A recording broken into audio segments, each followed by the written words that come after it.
Selamat berjumpa bagi kita semua. Perkenalkan nama saya Lola Gracia Prahanta Bubolon dengan NIM 11S23053 dari Prodi S1 Informatika. Jadi, pada kesempatan kali ini saya akan menjelaskan ataupun kita akan melakukan diskusi singkat mengenai materi dari mata kuliah mata kuliah jaringan komputer yaitu OSI model ataupun beberapa orang menyebutnya sebagai OSI layer. Jadi di sini pertama-tama kita lihat dulu bagian dari gambar yang ada di sebelah kiri kita. Jadi di sebelah sini ada dua jenis diagram ya kan. Ada di sini OSI reference model sama TCP IP conceptual layers. Jadi uh, ada dua bagan. Namun kalau misalnya kita telah lebih dalam lagi, eh, bagian-bagian dari OSI layer itu dicakup oleh suatu bagian dari TCP/IP conceptual layers ya kan. Jadi kalau misalnya kita lihat di bagian sebelah kiri, paling kiri, ada 7 layer dari OSI, yaitu application, mungkin kita bisa kita bacakan dari bawah, yaitu physical, terus ada data link, ada network, lalu selanjutnya layer keempat ada transport, layer kelima ada session, keenam ada presentation, dan yang ketujuh ada application. Nah, jadi kalau kita lihat di sebelah kanannya, eh, TCP IP conceptual layers itu cuma mencakup 4 layer aja. Karena eh, saat beberapa layer itu udah mencakup beberapa layer yang ada di oscillator reference. Misalnya aja kita lihat di sini ada network interface yang udah mencakup data link dan juga physical layer. Lalu ada application yang udah mencakup layer session, presentation, dan juga layer dari application. Nah, jadi kalau misalnya eh, kita ingin tahu apa sih tujuan dari kedua bagan ini, jadi OSI model ataupun TCP/IP layers gunanya itu adalah untuk memungkinkan komunikasi data di dalam jaringan dari satu perangkat ke perangkat lainnya dengan di mana kita akan membagikan prosesnya itu ke dalam beberapa layer ataupun lapisan yang udah saya sebutkan tadi di OSI ada 7 dan juga di TCP/IP ada 4. Nah, kalau misalnya eh kenapa sih di pertemuan kali ini kita membahas OSI aja? Karena OSI itu pada bagian pada model OSI kita akan membahas lebih dalam mengenai bagian-bagian ataupun lapisan-lapisan dari komunikasi data di dalam jaringan. Sedangkan TCP/IP itu lebih praktis, mungkin lebih sering dipakai di kehidupan sehari-hari. Kalau materi atau theoretical kita mostly akan lebih cocok menggunakan OSI model. Oke, selanjutnya di sini kita akan membahas tiap-tiap layer yang ada di OSI model kita tadi sebelumnya, mulai dari layer pertama physical dan juga hingga layer terakhir yaitu application. Oke, di sini ada layer pertama itu physical layer. Jadi bisa kita lihat sih di sini ya kan. Jadi apa sih menurut kalian gambar yang ada di bagian sini? Jadi eh, gambar ini merupakan gambar dari kabel Ethernet yang merupakan contoh dari pengaplikasian physical layer, di mana physical layer ini gunanya untuk menangani bagaimana data berpindah secara fisik menggunakan media seperti kabel ataupun gelombang, di mana lapisan ini adalah dasar dari komunikasi jaringan karena tanpa koneksi fisik perangkat tidak dapat saling berkomunikasi. Jadi di bagian ini ada beberapa contoh media uh, physical layer, yaitu ada pertama kabel Ethernet yang udah kita lihat sebelumnya, lalu ada fiber optik ataupun kabel serat optik, lalu ada yang terakhir wireless media, misalnya Bluetooth ataupun WiFi ya teman-teman. Oke, selanjutnya kita akan membahas layer kedua, yaitu data link layer. Jadi apa sih data link layer itu? Data link layer itu adalah lapisan kedua di mana dia akan bertanggung jawab untuk memastikan pengiriman data antar perangkat yang terhubung. Jadi ketika dua perangkat itu terhubung, misalnya komputer dan switch, jadi mereka saling melakukan komunikasi, data link layer ini bakalan memastikan bahwa datanya itu dikirim dari perangkat tujuan ke eh, perangkat tujuan yang lain di dalam suatu jaringan lokal. Selain itu, di dalam data layer ini akan ada juga eh, pemberlakuan error detection dan juga correction, di mana layer ini akan memeriksa kesalahan dalam data yang kita kirim. Misalnya ketika kita mengirim suatu data, ternyata ada data yang rusak selama transmisinya, maka layer ini akan mencoba untuk memperbaiki data tersebut. Lalu, pada layer ini kita akan menggunakan MAC address, di mana MAC address ini merupakan eh, penomoran fisik ataupun pengalamatan fisik dari sebuah perangkat. Jadi data link itu bakal menggunakan MAC address untuk mengarahkan data mau pergi ke mana nih, mau pergi ke perangkat ini ataupun perangkat ini di dalam jaringan lokal yang sama. Jadi contohnya itu kalau misalnya kita tahu, contohnya penggunaan di Ethernet dan juga Wi-Fi yang mengatur lalu lintas data di dalam jaringan lokal. Oke. Selanjutnya, kita akan membahas layer ketiga, yaitu layer network network ya network layer ya teman-teman. Jadi apa sih network layer ini? Jadi network layer ini merupakan lapisan dalam OSI yang mana tugasnya itu adalah untuk mengatur pengiriman data dari satu jaringan ke jaringan lain. Jadi dia berbeda dari data link. Kalau misalnya data link itu dia lokal, jaringan lokal. Kalau misalnya di network layer ini dia uh, intra jaringan. Nah, jadi layer ini ataupun lapisan ini bakal memastikan bahwa data ataupun package-nya yang kita kirim itu dapat berjalan dari satu jaringan ke jaringan lainnya dengan cara yang efisien. Karena kita di sini pada layer ini kita udah menggunakan router, di mana eh, router ini akan menentukan rute terbaik agar data sampai ke tujuan. Layer ini juga bakal mengimplementasikan penggunaan IP address untuk mengenali perangkat di berbagai jaringan. Sehingga cocok kan kalau misalnya kita pakai router di network layer ini. Kalau misalnya kita ambil contoh penggunaan contoh eh, network layer itu pada kehidupan sehari-hari itu apa sih?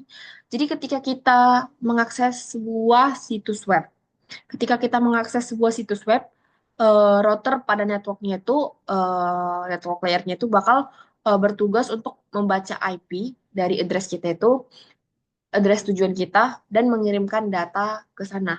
Pakai jalan yang paling efisien, sehingga kita waktu penggunanya itu lebih cepat. Jadi, kalau misalnya kita tarik kesimpulan, network layer ini semacam, kalau bisa dibilang semacam navigator yang bakal mengatur jaringan ataupun jalur jalur dari perjalanan data antar jaringan yang sedang kita gunakan. Lalu selanjutnya di sini kita akan membahas transport layer. Jadi kalau misalnya kita lihat di sini, gambar yang ada di sebelah kiri saya, ada yang bisa tebak? Ya, mungkin teman-teman udah tahu kalau misalnya eh, YouTube, mungkin bukan YouTube Music ya, YouTube aja. YouTube yang eh, pakai yang menggunakan video. Jadi eh, penggunaan video atau video video streaming merupakan contoh dari pengaplikasian transport layer. Jadi guna dari transport layer ini adalah untuk mengatur koneksi antara pengiriman dan penerima, seperti mengatur aliran data, mendeteksi kesalahan, serta melakukan penjaminan data sampai dengan urutan data yang benar. Nah, tapi transport layer ini ada dua jenisnya. Tergantung kita cocok pakai yang mana. Transport layer jenis yang mana. Ada TCP dan juga ada UDP. Nah, kalau misalnya TCP atau Transmission Control Protocol dia tuh bakal menjamin pengiriman data yang reliable, lalu datanya itu bakal di mana datanya itu bakal dikirim ulang kalau misalnya ada data yang hilang. Misalnya ketika kita mengirim file, mengirim suatu file ke perangkat lain, misalnya melalui WA ataupun semacamnya, ketika eh, ada kesalahan dalam pendownloadannya itu atau pengirimannya itu, eh, kita diminta untuk mengirim ulang kan. Nah, itu merupakan contoh dari pengaplikasian TCP ini, di mana kita akan disuruh untuk mengirim ulang jika ada data yang hilang. Dan juga di TCP ini akan memastikan urutan datanya itu bakalan tetap terjaga. Jadi apa yang kita kirim ke teman kita, begitu begitu juga yang akan diterima oleh teman kita. Misalnya isinya A, teman kita juga bakal dapat A gitu. Nah, yang kedua ada UDP. Nah, UDP ini berbeda dengan TCP. UDP ini ataupun user datagram protokol, dia itu nggak menjamin keandalan dan di mana dia bakal lebih cepat daripada TCP, dan juga dia tidak akan menerima konfirmasi penerimaan dan penjaminan urutan data. Jadi contohnya tuh bisa kita ambil seperti yang udah saya tunjukkan sebelumnya yang ada di sini, YouTube. Dia eh, YouTube itu kan sebuah contoh dari aplikasi video stream kan. Jadi ketika kita menonton video di dalam YouTube, ada kalanya kualitas tontonan kita itu sangat jernih. Misalnya 1080 piksel, ada kalanya di bawahnya 360 ataupun 480 dan semacamnya. Nah, ketika jaringan kita jelek, nggak ketika jaringan jelek, eh, aplikasinya itu nggak bakal memaksa supaya dia akan terus buffering untuk menunggu kita hanya menggunakan layanan pada 1080 piksel kan. Kalau misalnya jaringan kita jelek, dia bakal turun, kualitasnya bakal turun, misalnya dia akan lebih jelek lah memang. Tapi videonya bakal tetap berjalan. Begitulah contoh eh, dari UDP itu sendiri. Lalu selanjutnya, di sini kita akan membahas layer yang kelima, yaitu session layer. Jadi, session layer ini merupakan layer dalam OSI yang tugasnya untuk mengatur, memelihara, serta mengakhiri sesi komunikasi antar aplikasi yang berada di perangkat yang berbeda. Misalnya, saya di sini menggunakan aplikasi A dan teman saya di sana menggunakan aplikasi A, tapi kami menggunakan device yang berbeda, begitu. Jadi layer ini bakal memastikan bahwa aplikasinya itu dapat berkomunikasi dengan stabil dan terorganisasi, terutama kalau misalnya ada banyak koneksi yang berlangsung secara bersamaan. Jadi kalau bisa dibilang tugas utama dari session layer itu sendiri adalah dia bakal membuka, memelihara, dan juga menutup session dari aplikasinya itu, dan memastikan sesinya itu tetap aktif selama dibutuhkan dan ditutup kalau misalnya udah selesai komunikasinya. Lalu selanjutnya tugasnya mungkin kita sebut sebagai pengontrolan dialog, di mana session layer ini bakal mengontrol dialog ataupun hubungan komunikasi antara dua perangkat, misalnya searah half duplex ataupun dua arah full duplex. Contohnya searah itu misalnya radio searah, cuma satu orang ngasih informasi. Kalau kalau misalnya dua arah, misalnya kita bertelepon, ada dua arah komunikasi. Kalau misalnya half eh, campuran keduanya, mungkin kita sebut sebagai walkie-talkie. Oke. Selanjutnya, tugas dari session layer ini ada yang ketiga ataupun yang terakhir, ada sinkronisasi, di mana eh, layer ini akan memberikan titik cek ataupun checkpoint dalam komunikasi, sehingga jika terjadi gangguan komunikasi dan semacamnya, komunikasi yang udah kita bangun di awal hingga pertengahan bisa dilanjutkan tanpa perlu mengulang dari awal. Jadi kalau misalnya kita mendownload sebuah data atau file, mendownload sebuah file, misalnya udah 50%, terus jaringan mati. Kita ketika mulai download lagi, ketika jaringan kita udah nyala, kita mulai download lagi, maka lanjutnya dari 50% hingga sekian, bukan dari 0% lagi. Begitu. Eh, Selanjutnya di sini kita akan membahas eh, layer kedua terakhir, yaitu layer keenam, yaitu presentation layer. Jadi presentation layer ini gunanya apa sih?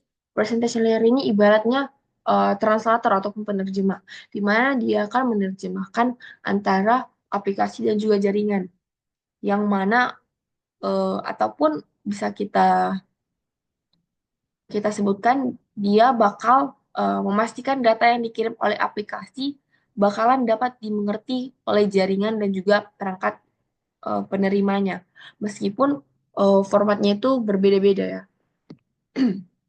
Jadi, kalau misalnya kita lihat di bawah, ada tiga kan, ada tiga icon di bawah. Jadi, tiga icon ini eh, melambangkan tugas-tugas utama dari presentation layer.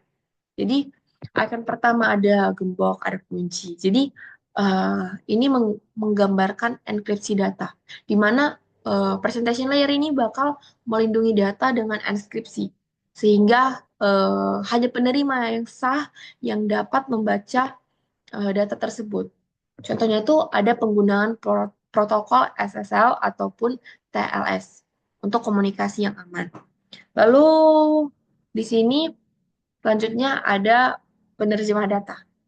Yang kedua ini ada penerjemah data, di mana dia bakal mengubah data dari satu format ke format lain agar aplikasinya itu bisa uh, agar komunikasinya itu antara aplikasi dan juga jaringan itu bisa berjalan dengan baik, agar keduanya saling memahami gitu. Contohnya ada kita mengubah format teks, karena kan kita sebagai user ataupun aplikasi menerima teks dalam bentuk teks, tapi jaringan hanya memahami bilangan biner aja kan, ataupun komputer hanya memahami bilangan biner. Jadi format teks itu bakal diubah ke dalam bilangan biner atau binary. Selanjutnya, di sini ketiga, ada tugas yang terakhir yaitu kompresi data, di mana pada layar ini akan dilakukan pengurangan ukuran data sebelum data itu akan dikirim, sehingga pengirimannya itu lebih cepat dan lebih efisien. Jadi datanya itu dibagi ke dalam segmen-segmen kecil, lalu setelah segmennya itu diterima oleh penerima, segmennya itu akan disusun kembali. Begitu. Selanjutnya, di sini ada layer yang terakhir, yaitu application layer. Bisa kita lihat kan di sini bagian di sini. Jadi di sini ada seorang user, lalu di sampingnya ada beberapa aplikasi. Jadi inilah yang menggambarkan application layer itu sendiri. Di mana application layer itu sendiri adalah yang paling dekat sama user, sama pengguna.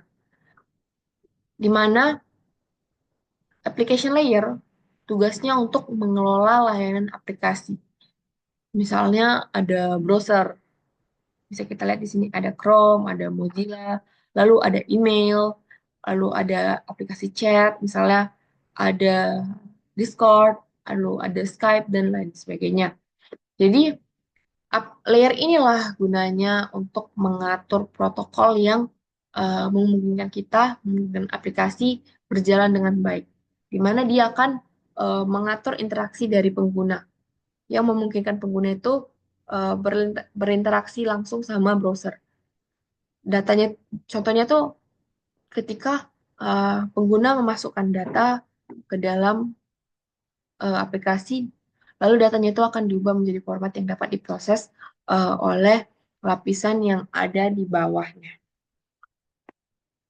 Lalu selanjutnya ada tugasnya yang kedua, yaitu mengelola layanan aplikasi yang dibutuhkan. Misalnya ada akses ke file, transfer data, pengelolaan email, dan lain sebagainya.